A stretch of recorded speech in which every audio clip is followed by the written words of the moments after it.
Hello दोस्तों, मैं सुभाष चंद्रा स्वागत करता हूँ अपने YouTube channel tech Chandra fitter study में। दोस्तों, आज हम आईटीआई का सब्जेक्ट लेकर के आए हुए हैं, जिसमें हमारा मुख्य फोकस फीटर स्टडी के बारे में फीटर ट्रेड से रहेगा। ठीक है, तो आज हम चर्चा करेंगे फीटर क्या होता है, फीटर में सेमेस्टर कितने होते हैं, सेमेस्टर में चैप्टर क्या है। तो आज हम फर्स्ट सेमेस्टर के फर्स्ट चैप्टर के बारे में चर्चा करेंगे बेसिकली। तो सबसे पहले आप अगर यदि हमारी इस वीडियो पर नए हैं तो आप इस वीडियो को लास्ट तक वॉच कीजिएगा और चैनल को सब्सक्राइब कर दीजिएगा यदि पसंद आए तो। यदि वीडियो पसंद आए तो आसपास अपने दोस्तों के साथ ज़रूर शेयर कर दीजिएगा। ठीक है, तो आइए हम सबसे पहले जानते हैं आईटीआई का बेसिक मूल तत्व क्या होते हैं। जैसे सबसे पहले फीटर ट्रेड शुरू करने से पहले हम आईटीआई के बारे में जानते हैं। आईटीआई होता क्या है? आईटीआई एक ऐसा इंडस्ट्रियल ट्रेनिंग इंस्टीट्यूट होता है जिसमें आपको प्रशिक्षण प्राप्त कराया जाता है, आपको प्रशिक्षण दिया जाता है। ठीक है, आईटीआई इंडस्ट्रियल ट्रेनिंग इंस्टीट्यूट होता है। आईटीआई का पूरा नाम इंडस्ट्रियल ट्रेनिंग इंस्टीट्यूट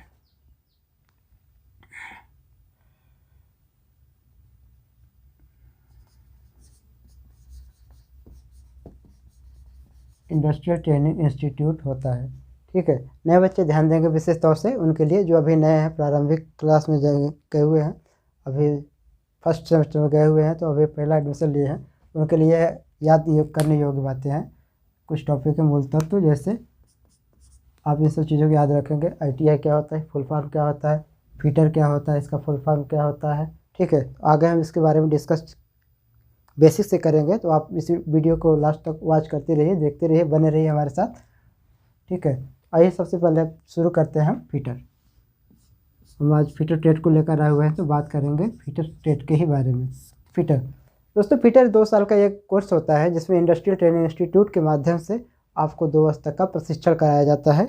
आपको एक तैयार किया जाता है, कुशल कारीगर बनाया जाता है। इंडस्ट्रियल एरिया में जाकर के, अपने ऑर्गेनाइजेशन में जाकर के आप कुशल कारीगर के रूप में वहाँ पे तैयार होते हैं। तो आपको यह आईटीआई के माध्यम से तैयार किया जाता है। ठीक है, तो आप ऐसे बच्चे जो नए एडमिशन लिए हों वो ध्यान दें। ठीक है, आइए शुरू करते हैं फीटर के बारे में। फीटर क्या होता है, फीटर का फुल फॉर्म क्या होता है, सबसे पहले जानेंगे फीटर क्या है। फीटर किसे कहते हैं?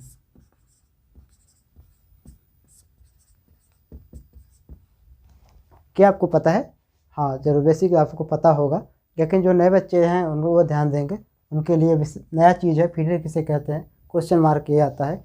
या आप एग्जाम्पल के तौर पे या उदाहरण के तौर पे अभी या किसी को बताना हो तो क्या कहेंगे? सबसे पहले आपको जानकारी होना चाहिए कि फीटर क्या होता है। तो आइए इसके बारे में जानते हैं। फीटर एक ऐसा कारीगर होता है, ठीक है, फीटर एक वह कुशल कारीगर होता है जो फीटर वर्कशॉप में कराए जाने वाले सभी संक्रियाओं के बारे में जानकारी रखता है, उसे फीटर कहते हैं। जिससे वह कुशलतापूर्वक सभी प्रकार की क्रियाओं को अंजाम देता है, वह कारीगर फीटर कहलाता है। फीटर के अंदर मुख्य गुण होते हैं, मुख्य उसके ऑपरेशन होते हैं, जिसके बारे में उसको नॉलेज होना बहुत ज़रूरी होता है। तो आइए हम चर्चा करते हैं कौन कौन से उसके नॉलेज होना ज़रूरी है, कौन सी ऑपरेशनों के बारे में वो जानकारी रखता है बेसिकली। ठीक है, तो सबसे पहले फीटर का कार्य, फीटर का गुण क्या होता है फीटर के अंदर? फीटर के अंदर गुण होनी चाहिए, तब जा कर के वो फीटर कहलाता है। ऐसे तो हम सब कोई भी फीटर कर सकते हैं, किसी को भी कर सकते हैं। लोग यही कहते हैं कि हाँ 2 पार्टों को फिट करने वाला फीटर कहलाता है। ठीक है, वैसे हम कह सकते हैं, लेकिन फीटर वह कारीगर होता है जो किसी भी फीटर वर्कशॉप में होने वाली सारी संक्रियाओं के बारे में नॉलेज रखता हो और उसको कुशलतापूर्वक कर सकता हो, वह फीटर कहलाता है। ठीक है, तो फीटर के अंदर मुख्य गुण क्या क्या होते हैं? ठीक, तो उसके अंदर सबसे पहले फीटर, आइए जानते हैं फीटर। FITTER।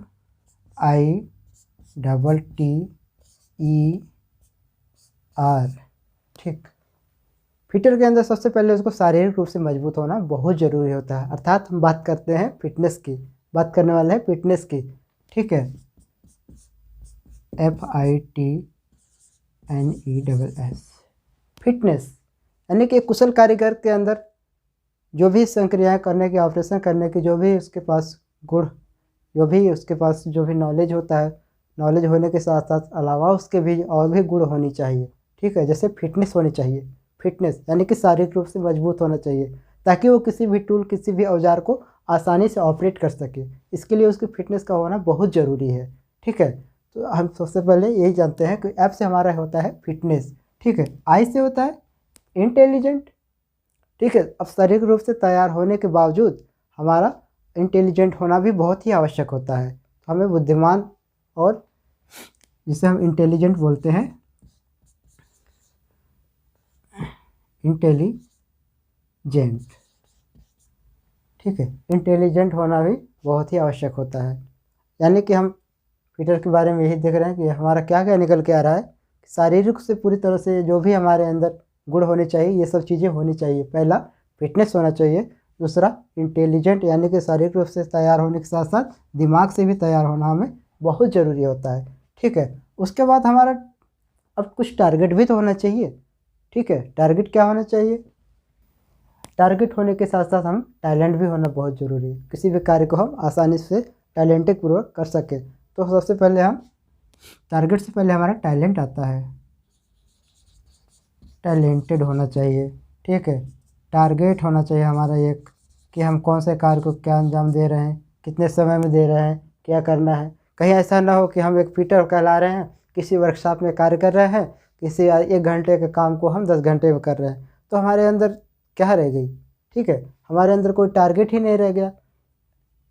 तो ये फीटर के गुण नकारात्मक गुण होते हैं। क्योंकि हम 1 घंटे का कार्य 10 घंटे में कर रहे हैं, तो ये हमारे अंदर कोई फीटर का गुण नहीं है। तो सबसे पहले हमारा टारगेट भी होना बहुत ज़रूरी है। टारगेट में क्या है कि हम किसी भी कार्य को समय से पहले करने का कोशिश करें। यानी कि हमारे अंदर ये सब चीज़ें यदि गुण हो, जभी तो हम कर पाएंगे। ठीक है, हम फिटनेस से हैं, हमारे शारीरिक रूप से तैयार है, दिमाग रूप से तैयार है, हम टैलेंट है, और हमारे एक निश्चित टारगेट है कि हमको इतने समय में, समय से पहले भी कर देना है। तो वो हमारा टारगेट होता है। ऐसा पता चला कि हमें कोई भी ऑपरेशन करने के लिए आ रहा है, लेकिन हम उस कार्य को धीरे धीरे लगाए पड़े हुए हैं, कोई टारगेट ही नहीं है। ये चीज़ें हमको इग्नोर करना होगा। तो हमारे अंदर ये सब चीज़ें, टैलेंट बहुत ज़रूरी है, होने के साथ साथ टारगेट भी बहुत ज़रूरी है। अगला बात करते हैं इफ़िशियंसी। ठीक है, हमारे अंदर अगला गुण होना चाहिए इफ़िशियंसी।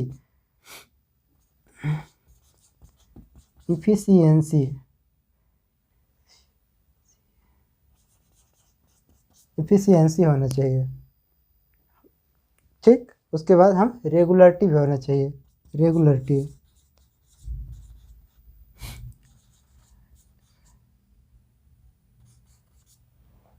रेगुलरिटी हमारे अंदर नियमितता होना चाहिए। हम नियमित रूप से कार्य करने चाहिए।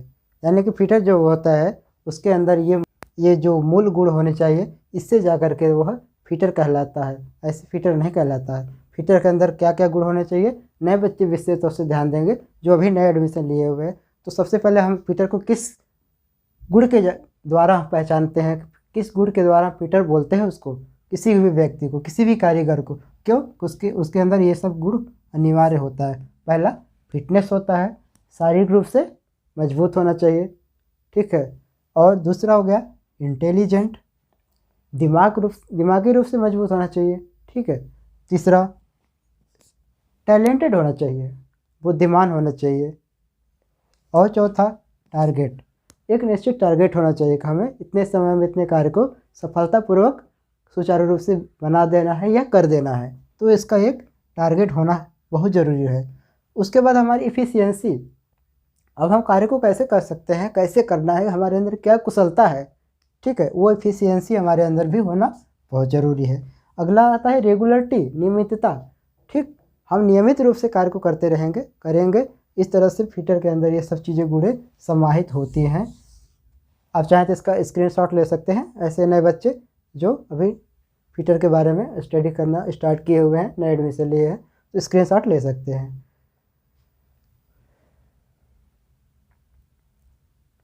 ठीक है, आइए अब बात करते फिटर होते क्या हैं और कितने प्रकार के होते हैं। ये फिटर के गुण हो गए। फिटर का परिचय हमारा हो गया।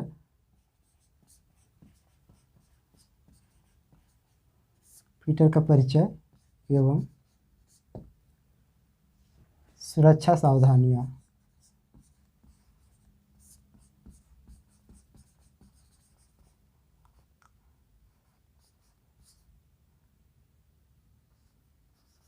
सुरक्षा सावधानियाँ।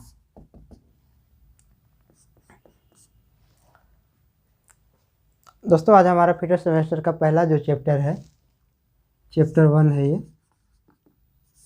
चैप्टर 1 का फर्स्ट सेमेस्टर का फर्स्ट चैप्टर और इसका नाम है फीटर का परिचय एवं सुरक्षा सावधानियाँ। ठीक है, फीटर के प्रकार।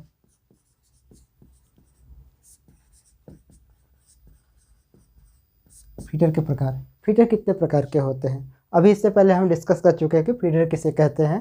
ठीक है, तो आप इसको स्क्रीनशॉट ले चुके होंगे, आप उसको देख सकते हैं। शॉप में संक्रिया की जाने वाली जो भी ऑपरेशन की जाने वाली होती हैं उसको आसानी से कर लेता है, कुशलतापूर्वक कर लेता है, वह फीटर कहलाता है। ठीक है, फीटर के अंदर कौन कौन से गुण होते हैं आपने ये भी देख चुका, आपने इसके बारे में हम डिस्कस कर चुके हैं, तो आप वीडियो को बैक करके देख सकते हैं। ठीक है, अब आइए फीटर के हम प्रकार जानते हैं। फीटर कितने प्रकार के होते हैं।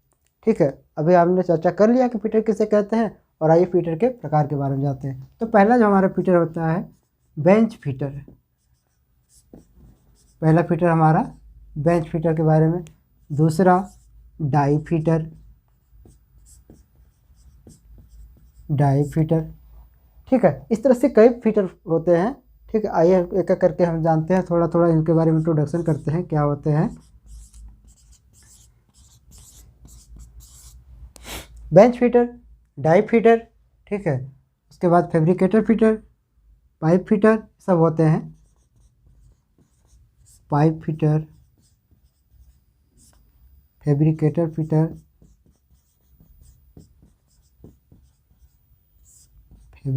फीटर, मेंटेनेंस फीटर,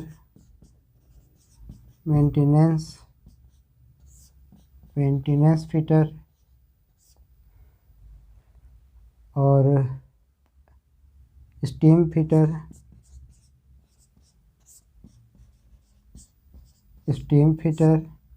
उसके बाद एयरक्राफ्ट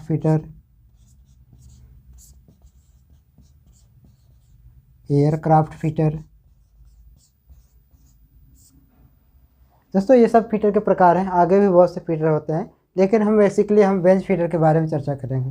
थोड़ा सा इनके बारे में इंट्रोडक्शन कर लेते हैं। ठीक है, बेंच फीटर वह होता है जो बेंच पे कार्य करना, उसको कम से कम 75% कार्य वह बेंच पे करता है, वह बेंच फीटर कहलाता है। और डाई फीटर क्या होता है। डाई फीटर या डाई बनाने के लिए जो ऐसे फीटर जो डाई में कार्य करते हैं, डाई का कार्य करते हैं, वह डाई फीटर कहलाते हैं। डाई जैसे कोई साँचा तैयार करना हो तो उनको फिर उन जो फिट करते हैं ऐसे फीटरों को डाई फीटर कहलाते हैं, जो साँचे पे कार्य करते हैं। ठीक है, पाइप फीटर, पाइप पे कार्य करने वाले जो पाइप फिटिंग का कार्य करते हैं वो पाइप फीटर कहलाते हैं। फैब्रिकेटर फीटर आप देख सकते हैं, जैसे हम घर मकानों में जो भी खिड़की दरवाजे बनाते हैं उनमें डिजाइनें, तरह तरह की डिजाइनें बनाई जाती हैं। ठीक है, उसमें तरह तरह की डिजाइनें, छोटे बड़े आकृति के, कभी स्टील के, ठीक है, अच्छे सुंदर आकृतियाँ तैयार किए जाते हैं, तो वह फैब्रिकेटर फीटर के द्वारा तैयार किया जाता है। ठीक है, ये हो गया हमारा, ये हो गया। अब आगे चलते हैं मेंटेनेंस फीटर के बारे में। मेंटेनेंस फीटर क्या होता है, जो किसी भी वर्कशॉप में, ठीक है, किसी भी ऑर्गेनाइजेशन के कोई भी इक्विपमेंट, कोई भी हमारा वहाँ पे मशीन है ख़राब हो गया है, उसकी हमारे मरम्मत करने की आवश्यकता होती है, तो वहाँ पे हमारे मेंटेनेंस फीटर रखे जाते हैं, जिसको सुचारू रूप से चलाने योग्य, तुरंत कार्य करने योग्य बना देते हैं। तो वहाँ पे मेंटेनेंस फीटर उपलब्ध होते हैं, तो जो मेंटेनेंस करते हैं, अर्थात ख़राब हुए पार्टों को वह वहाँ पे मेंटेनेंस करके वहीं पे सुचारू योग्य बनाते हैं, तो वह मेंटेनेंस फीटर कहलाते हैं। ठीक है, स्टीम फीटर भी होते हैं हमारे। ठीक है, इसकी भी आगे उपयोगिता है, आगे डिस्कस करेंगे आने वाले वीडियो में। तो सबसे पहले आप इस वीडियो को लास्ट तक जरूर वॉच करते रहिए। उसके बाद एयरक्राफ्ट फीटर जैसे हमारे हेलीकॉप्टरों बनाने में ठीक है, वहाँ पे ये सब कार्य करते हैं, तो ऐसे जगह फीटर जो उपयोग होते हैं उनको एयर फीटर कहा जाता है, एयरक्राफ्ट फीटर कहा जाता है। ठीक, नए बच्चे इसका स्क्रीनशॉट लेते रहेंगे। ठीक है, आइए आगे चलते हैं। अब हम बेसिकली बात करेंगे बेंच फीटर के बारे में। बेंच फीटर यह वर्कशॉप का वह कारीगर होता है जो अधिकतम कम से कम 75% कार्य इसको हैंड के द्वारा बेंच पे ही किया जाता है। ठीक है, इसमें मशीनों का उपयोग नहीं किया जाता है, यानी 75% कार्य करने वाला मशीनों टूलों के द्वारा 75% जो कार्य टूल के द्वारा करते हैं, ऐसे फिटरों को बेंच फिटर कहा जाता है। मैक्सिमम वह बेंच पे ही कार्य करते हैं। ठीक है, जैसे कौन कौन से कार्य फिटिंग में, cutting, measuring, marking, drilling, boring, rhyming इत्यादि वह बेंच पर ही करते हैं। ठीक है, ऐसे फिटर बेंच फिटर कहलाते हैं। ठीक है, आइए आगे चलते हैं फिटर के कार्य। फिटर के द्वारा किए जाने वाले कौन कौन से मुख्य कार्य होते हैं? फिटर के मुख्य कार्य,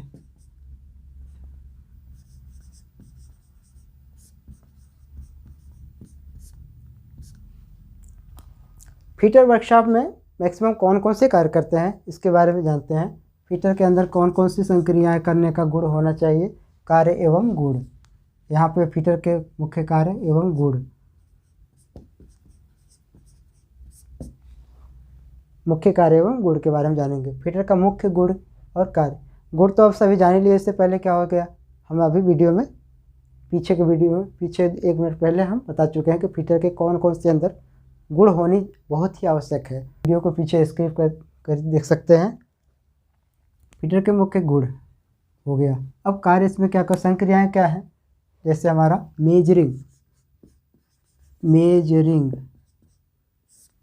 ठीक है दोस्तों, आइए मेजरिंग होता क्या है। ठीक है, नए बच्चे विशेष तौर से ध्यान देंगे। अब फिटर के अंदर जो हमारे गुण हो गए, उसके साथ साथ आपको ये संक्रियाएं होना, आना, आपको इसकी जानकारियां होना बहुत ही ज़रूरी है। ठीक है, जैसे मेजरिंग, आपको मेजरिंग किसी भी वस्तु को, किसी भी जॉब को आपको मेजर करना ही बहुत ज़रूरी है कि इतने साइज में आपको जॉब प्रोडक्शन करना है। मास प्रोडक्शन के लिए आपको कितने साइज पे तैयार करना है, तो सबसे पहले आपको ठीक से मेजरिंग करना आना बहुत ही ज़रूरी है, आपको आनी चाहिए। मेजरिंग में क्या होता है, जैसे हमें 100 सेंटीमीटर का कोई जॉब तैयार करना है। 100 सेंटीमीटर का जॉब तैयार करने के लिए आपको स्टील रूल की आवश्यकता पड़ेगी। ठीक है, स्टील रूप में आपको चलाने आना चाहिए। स्टील रूल आप कैसे चलाएंगे, ठीक है, तो आगे हम इसके बारे में डिस्कस करेंगे। आपको स्टील रूल के माध्यम से बताएंगे कि आपको स्टील रूल कैसे यूज करना है, इसमें कौन कौन सी उसमें मार्किंग होते हैं, ये सब आपको आगे सिखाया जाएगा। तो आप वीडियो को वॉच करते रहिए।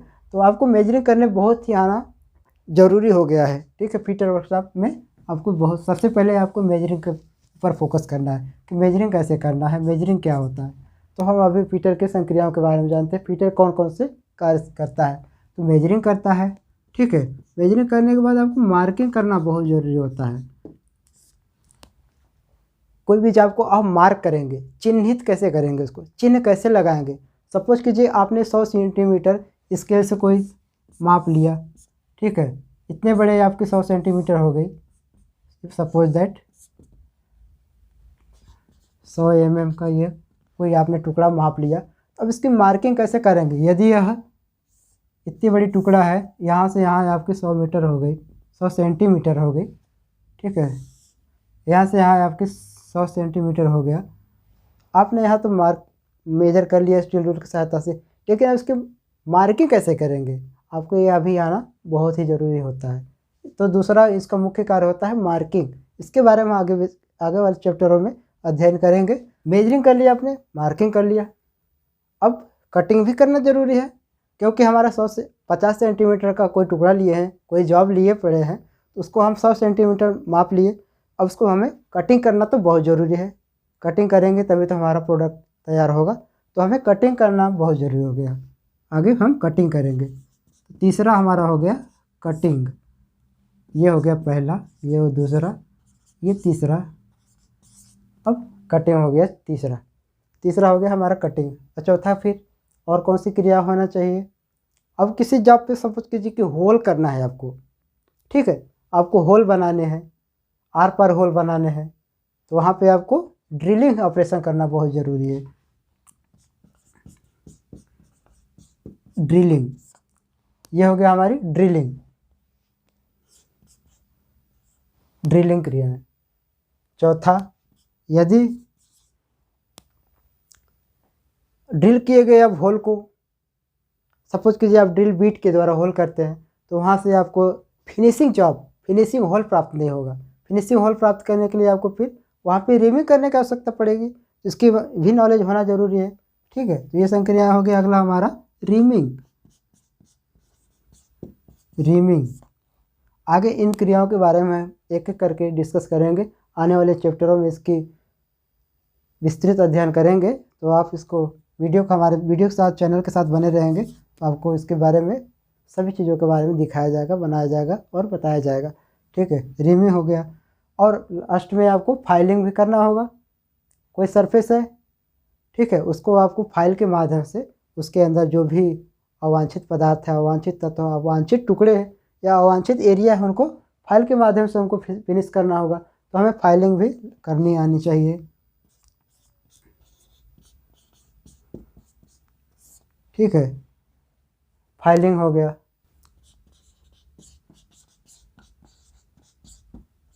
फिनिशिंग,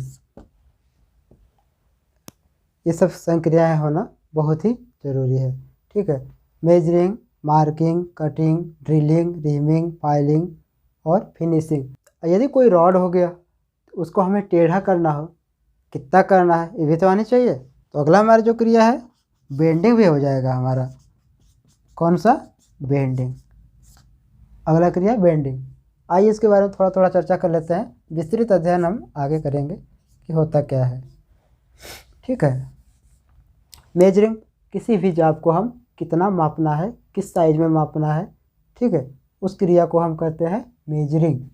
यह हो जाएगी मेजरिंग क्रिया। मेजरिंग क्रिया जैसे आपका सपोज दैट इतनी बड़ी जॉब हो गई, आपको इतना बड़ा साइज में मापना है। ठीक है, यहाँ से आपने स्टील रूल लगाया, इंची लगाया जिसको हम बोलते हैं। ठीक है, अब यहाँ से 100 सेंटीमीटर या 50 सेंटीमीटर नाप लिए। तो यहाँ नापना जो हमारा होता है वह मेजरिंग कहलाता है। किसी भी चीज़ को हम स्टील रूल के माध्यम से उसको कितना मापते हैं वह हमारा मेजरिंग कहलाता है। ठीक है, मेजरिंग करना मेजरिंग क्रिया हो गया। ठीक है, अब दूसरा मार्किंग। मार्किंग यानी कि इस जॉब को, इस टुकड़े को ध्यान से देखेंगे, इतनी बड़ी साइज है हमारी, ये टोटल मान लीजिए ये हमारा हो गया 110 mm का। ठीक है, 110 mm का टुकड़ा हो गया। हम यहाँ तक इसको मेजर कर लिए हैं। सबसे पहले हम मेजर कर लिए। दूसरा इसको मार्किंग। अब यहाँ तक हम निशान लगाते हैं। ठीक है, कि इस टुकड़ा को हम यहाँ तक काटेंगे। ये हो गया हमारा मार्किंग, यानी कि निशान लगाना मार्किंग कहलाता है। अब तीसरा हो गया कटिंग। अब यहाँ पे हम निशान लगा लिए। ठीक है, अब निशान लगाने के बाद उसको ऐसे तो छोड़ेंगे नहीं, क्योंकि हमें कटिंग करना भी तो ज़रूरी है। हमें तो इतने ही जॉब वर्क पीस की आवश्यकता है, तो हम इसको कटिंग करेंगे। तो इसको हम कटिंग किसके द्वारा, कौन से टूल के द्वारा करेंगे, आगे अध्ययन करेंगे। और कैसे कटिंग करना है, कटिंग की क्रियाएँ कैसे होती हैं, कौन कौन से कटिंग के प्रकार होते हैं। ठीक है, कटिंग के लिए कौन सा ब्लेड यूज करेंगे, आगे हम अध्ययन करेंगे। ठीक है, तो सबसे पहले हम ऑपरेशनों के बारे में जान रहे हैं। तो यह जो भी हम इसको काट करके वर्क पीस को अलग करते हैं, ये हमारा कटिंग कहलाता है। ठीक, चौथा हो गया ड्रिलिंग। यदि काट लिए इस जॉब को, ठीक है, इतना बड़ा टुकड़ा काट लिए, सपोज कीजिए इतना बड़ा टुकड़ा हम काट लिए। अब इसमें है 4 होल, 5 होल, 6 होल, यानी कि जॉब हमें जितनी रिक्वायरमेंट है उसके हिसाब से यदि हमें कितने होल करना है, उसको होल करने के लिए हम क्या करते हैं, जो भी ऑपरेशन करते हैं वह ड्रिलिंग कहलाता है। यह ड्रिल बीट के द्वारा होता है। तो आगे चैप्टर आपको मिलेंगे, आगे इसके बारे में चर्चा होगी। तो जो भी हम किसी वर्क पीस पे होल करते हैं वह क्रिया ड्रिलिंग कहलाता है। ठीक है, आगे रीमिंग। अब सपोज कीजिए कि रीमिंग का क्रिया क्या होता है, ड्रिलिंग आपने पढ़ा, रीमिंग उसी तरह से मिल रहा है, सेम टू सेम, लेकिन इसकी थोड़ी सी अलग ऑपरेशन होता है। यह फाइनली होता है होल का कार्य। जैसे हम किसी ड्रिल के द्वारा, ड्रिल बीट के द्वारा किसी वर्क पीस पे होल कर दिए और उसके अंदर सतहों पे देखेंगे, ठीक है, तो उसके अंदर फिनिशिंग नहीं होता है। उसको टच करके देखेंगे, उसमें बर्न आए रहते हैं, या उबड़ खाबड़ होता है, या फिर टेढ़ा मेढ़ा होल हो जाता है। अब ऐसे वर्क पीस को हम फिनिशिंग करने के लिए जो भी ऑपरेशन करते हैं वह एक रिमर टूल के द्वारा करते हैं। वह रिमर टूल के द्वारा फिनिशिंग किए जाने वाले होल को, होल की जो क्रिया कहलाती है वह रीमिंग कहलाती है। होल की जो हम फिनिशिंग करते हैं वह क्रिया रीमिंग कहलाती है। ठीक है, आगे समझ में नए बच्चे ध्यान देंगे विशेष तौर से। जो अभी फर्स्ट ईयर में एडमिशन लिए हुए हैं, अभी एंट्री किए हुए हैं, तो उनके लिए ये चीज़ नया है। ठीक है, तो इस चीज़ को विशेष तौर से ध्यान रखेंगे। यदि आपको समझ में नहीं आता है तो वीडियो को आप लास्ट तक देखने के बाद एक बार दोबारा से देख लेंगे। ठीक है, और हाँ, तो ये हो गया हमारा रिमिंग। ठीक है, अब फाइलिंग, सपोज कीजिए कि ये कोई जॉब हो गया, या इसी टुकड़े को सपोज मान लेते हैं, इसमें उबड़ खाबड़ कहीं ऐसा सरफेस है, जंग लगी पड़ी है, कोई मेटल पदार्थ है, इस पर कोई जंग लगी पड़ी है। अब उसको हम चिकना कैसे बनाएंगे, साफ़ कैसे करेंगे, या फिर उबड़ खाबड़ है, इस तरह से स्पॉट है, इसमें धब्बे हैं, इसको हम साफ़ कैसे करेंगे। तो साफ़ करने वाला जो टूल होता है, फाइल उसको कहते हैं। ठीक है, रेती गांव घर में हम देखने को मिलते हैं रेती, लेकिन वर्कशॉप में आपको अनेक प्रकार के टूल मिलेंगे, फाइल, अनेक प्रकार के फाइल मिलेंगे। तो आगे हम देखेंगे, चर्चा करेंगे अगले वाले चैप्टर में, अगले वीडियो में मिलेगा आपको। तो आप इस वीडियो को ज़रूर देखने के बाद प्रतीक्षा करेंगे अगली वीडियो को, आपको वीडियो के सामने सब कुछ प्रोवाइड कराया जाए, दिखाया जाएगा। ठीक है, तो इस पार्ट को हम साफ़ करने के लिए जिस टूल के द्वारा करते हैं वह टूल हमारा फाइल कहलाता है। और फाइल जो भी क्रिया, फाइलिंग यानी कि जो साफ़ करते हैं, इसके फाइलिंग करते हैं, जो भी ऑपरेशन करते हैं, ठीक है, वह हमारा फाइलिंग कहलाता है, फाइलिंग क्रिया कहलाता है। ड्रिलिंग हो गया, रिमिंग हो गया, और फाइलिंग हो गया, और हो गया फिनिशिंग। ठीक है, फिनिशिंग। और फाइलिंग करने के बाद भी देखेंगे कहीं कहीं हम जॉब एक्चुअल में एकदम फिनिश साइन नहीं करता है, फिनिश नहीं होता है, साइन नहीं होता है, उसमें कुछ पदार्थ रह जाते हैं, या कोई रे बन जाता है, कोई निशान बने रहते हैं, धब्बे बने रहते हैं, पूरी तरह से नहीं जाता है। ठीक है, तो ऐसे ऑपरेशनों को लास्ट तक हम फाइनल जो करते हैं उसको हम फिनिश करते हैं, वो क्रिया फिनिशिंग कहलाता है। उसको एक स्पेशल टूल के द्वारा, स्पेशल फाइल के द्वारा हम उसको, ठीक है, उसको फाइल के माध्यम से फिनिश करते हैं। तो आगे इसके बारे में, वाले फाइलों के बारे में चर्चा करेंगे आगे आने वाले चैप्टरों में। बस ये आपके लिए थोड़ा सा इंट्रोडक्शन है कि आगे हम फिटर वर्कशॉप में जब जाएंगे, एंट्री करेंगे, हमें ये सब संक्रियाएँ जो भी है इसका अध्ययन करने को मिलेगा, इसके हमें करना पड़ेगा, ये सब क्रिया करना पड़ेगा, हम खुद करके देखेंगे। ठीक है, तो सबसे पहले इसका इंट्रोडक्शन होना हमें बहुत ज़रूरी है, इसलिए आपको यहाँ पे बताया जा रहा है कि आपको कौन कौन सी क्रिया करने को मिलेंगी, आप इसका बेसिक से ये चीज़ें याद रखेंगे। ठीक, आगे चलते हैं। बेंडिंग, फिनिशिंग हो गया, अब बेंडिंग के बारे में जानते हैं। बेंडिंग, सपोज कीजिएगा कोई रॉड हो गया, ठीक है, अब इतना बड़ा कोई रॉड हो गया, इतना बड़ा कोई रॉड हो गया, अब हमको बेंड की तरह चाहिए, हमें एक टेढ़ा सा टुकड़ा चाहिए कि हमको इतने साइज़ का, इतने साइज़ का 90 डिग्री में चाहिए, इतने साइज़ का, इतने साइज़ में, जो भी एक कोड़ी हमको बेंड चाहिए, तो हम कैसे तैयार करेंगे। तो बेंड करने के लिए जो भी ऑपरेशन करते हैं, जो भी क्रिया करते हैं, वो बेंडिंग कहलाता है। बेंड मतलब टेढ़ा, किसी को मोड़ना, ऐसे मोड़ देना हमारा बेंड कहलाता है। ठीक है, जैसे इसको हम ऐसे मोड़ दिए,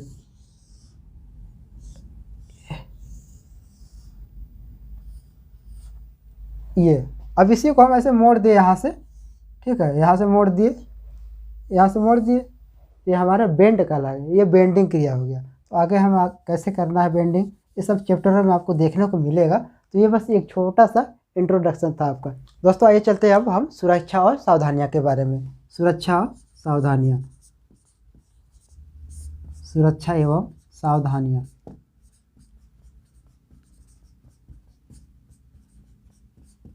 सुरक्षा एवं सावधानियाँ, ठीक है दोस्तों। जब हम फिटर वर्कशॉप में कार्य करते हैं तो सबसे पहले हमें अपनी सेफ्टी तो ज़रूरी होती है। ठीक है, कि हम वर्कशॉप में कहीं भी कार्य कर रहे हैं, मशीनों का सेफ्टी क्या करना है, अपनी सुरक्षा कैसे करनी है, तो ये सब चीज़ें हमें ध्यान तो देना ही होगा। ऐसा नहीं कि हम पहले दुर्घटना कर ले उसके बाद ध्यान देना होगा।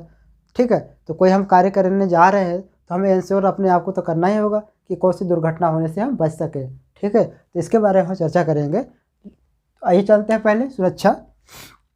सुरक्षा के लिए हमें क्या क्या प्रोवाइड कराया जाएगा, सुरक्षा में कैसे करना है, अपनी सुरक्षा कैसे करना है, मशीन की सुरक्षा कैसे करना है, तो सेफ्टी कितने प्रकार के होते हैं आगे जानेंगे। तो सबसे पहले हम सुरक्षा के बारे में कौन कौन से इक्विपमेंट प्रयोग करेंगे, हमारे लिए सुरक्षा क्या क्या बनाई गई है, कौन कौन सा इक्विपमेंट का उपयोग करेंगे। उपयोग करने के लिए आपको सबसे पहले हेलमेट, सर से बात करेंगे ऊपर से नीचे आएंगे। सबसे पहले हमारा हो जाएगा हेलमेट, सर की सुरक्षा करने के लिए हम हेलमेट का उपयोग करेंगे कि कहीं ऊपर से कुछ मटेरियल, कोई लोहे का टुकड़ा गिर के हमारे सर को जोखिम ना कर दे, चोट ना पहुंचा दे। ठीक है, इसके लिए हम सर की सुरक्षा के लिए हेलमेट का उपयोग करेंगे। अब दूसरा, आँख की सुरक्षा भी करनी ज़रूरी है। ठीक है, कहीं पता चला धूल उड़ के आ रहा है, हम कोई कार्य कर रहे हैं, अचानक से कोई धूल की उड़ के आ रहा है, कोई डस्ट आ जा रहा है आँख से, और काम कुछ कर रहे हैं वो हो जा रहा है कुछ और हो जाएगा। गलती से कहीं हम हेक्सा कर रहे हैं, हमारे कहीं पैर में लग जाए या हाथ में लग जाए, ये सब चीज़ें पहले हमें सेफ्टी करना बहुत ज़रूरी है। या फिर हम कहीं वेल्डिंग कर रहे हैं तो वेल्डिंग आर्क ना हमारे आँखों पे ना लग जाए, इससे बचने के लिए हम वेल्डिंग के लिए जब वेल्डिंग करते हैं तो वहाँ पे हमारा आँख का भी सेफ्टी होना बहुत ज़रूरी है, क्योंकि वहाँ से तो बहुत चिंगारियाँ आती हैं। ठीक है, और चमक भी आती है, तो आँखों की सुरक्षा के लिए चश्मा का उपयोग करेंगे। पीपीई किट के अंतर्गत ही सब आते हैं, पीपीई किट। ठीक है, सबसे पहले आप इसका ज़रूर ध्यान से रखेंगे पीपीई किट होता क्या है। तो हेलमेट, चश्मा, और तीसरा हो गया हमारा, बताइए जरा गौर कीजिए क्या हो सकता है। ठीक है, अब कान, कहीं ध्वनि प्रदूषण हो रहा है, कहीं बहुत सारी मशीनें चल रही हैं और उसी जगह पे हमें भी कार्य करना है, बहुत तेज़ मशीनों की आवाज़ आ रही है, तो हम अब थोड़ा सा वॉइस को कम करने के लिए ये कानों के लिए ईयर मफ, ताकि हमें ध्वनि को कम कर सके। ठीक है, चौथा क्या करेंगे, तो पैर को भी तो बचाना है, पैर बचाना है तो हम क्या उपयोग करेंगे, शूज। ठीक है, चौथा, अपने नाइट विजन का जैकेट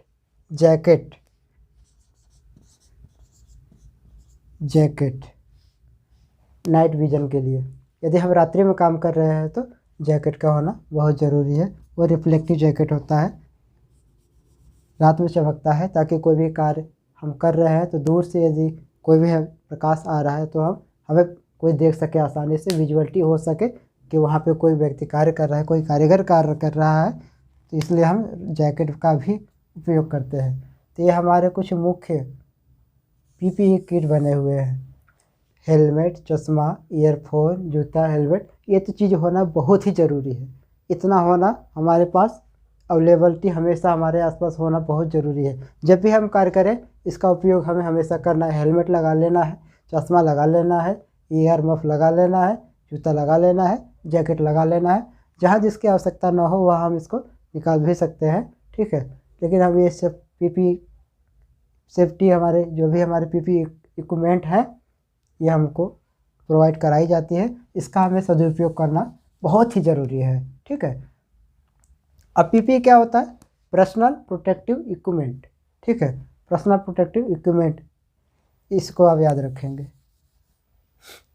यानी कि स्वयं की सुरक्षा के लिए जो भी इक्विपमेंट है उसको हम पीपीई बोलते हैं। आइए एक बार पुनः जानते हैं हेलमेट।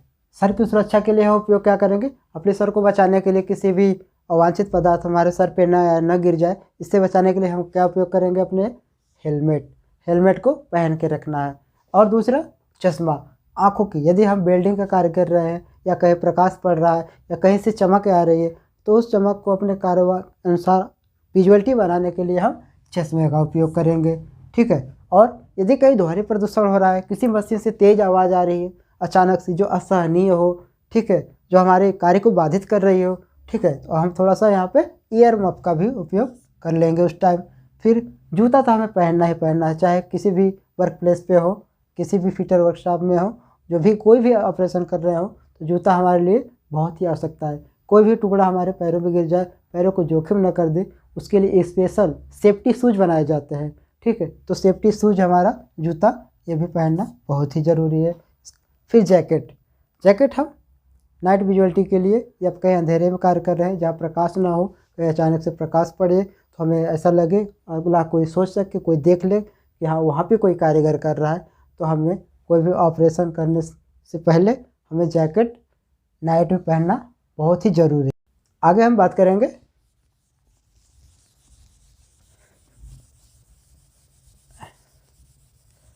सेफ्टी के प्रकार।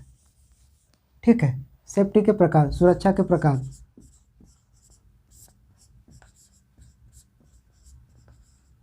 सुरक्षा के प्रकार,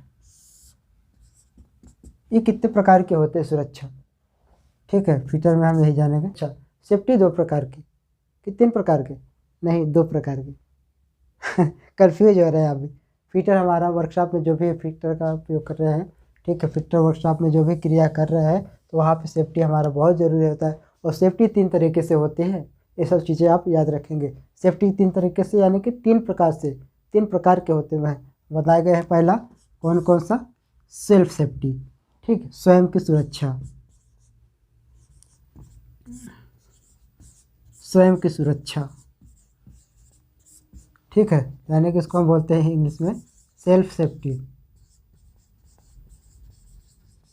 सेल्फ सेफ्टी, ठीक है। दूसरा, अब हम अपने आप को तो सुरक्षित कर लिए, ठीक है, और हमारे अलावा साथ साथ हमारे तो मशीन पे भी हम जो कार्य कर रहे हैं तो मशीन की भी तो सेफ्टी होना ज़रूरी है कि हम बस अपनी सुरक्षा कर लिए, मशीन कबाड़ हो जाए, ख़राब हो जाए, ऐसा तो हमें कुछ है नहीं।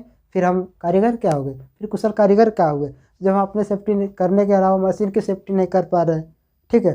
फिर वहाँ से हम किसी भी कार्य प्लेस पे हम हटा दिए जाएंगे, कार्य करने योग्य है नहीं, हम तो फिटर ही नहीं है, ऐसा समझ में आने लगेंगे लोगों के सामने। तो हमें अपने अलावा जिस मशीन पे, जिस वर्क प्लेस पे हम कार्य कर रहे हैं तो उस मशीन की भी हमें सेफ्टी का ध्यान बहुत ही अच्छी तरीके से रखना जरूरी होता है, ठीक है। तो दूसरा हमारा सेफ्टी हो जाएगा मशीन सेफ्टी, ठीक है, मशीन की सुरक्षा, मशीन की सुरक्षा,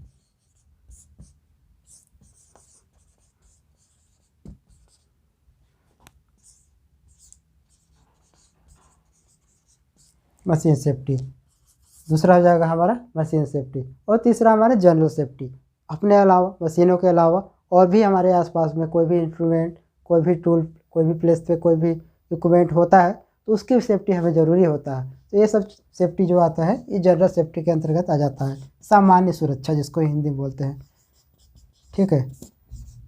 ये हो गया हमारा तीसरा, सामान्य सुरक्षा।